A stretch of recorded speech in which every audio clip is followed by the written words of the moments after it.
जय जिजाऊ जय शिवराय बाबा. तुम्ही दिल्लीचे पाय चाटा नाहीतर त्यांचे पाया पडा.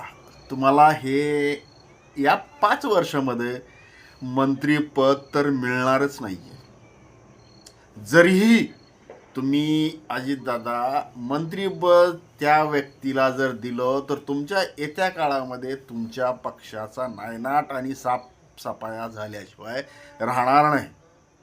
ध्यानात ठेवा.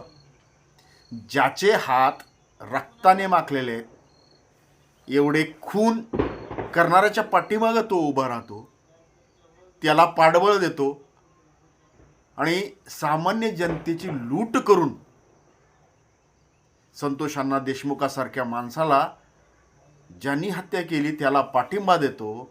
त्यांना तुम्ही मंत्रिपद जर देणार असाल तर येत्या काळामध्ये तुमचा पक्षाचा साफसफाई झाल्याशिवाय राहणार नाही. चॅनलला नवीन असाल तर सबस्क्राईब करा, शेअर करा. प्रत्येक बांधवा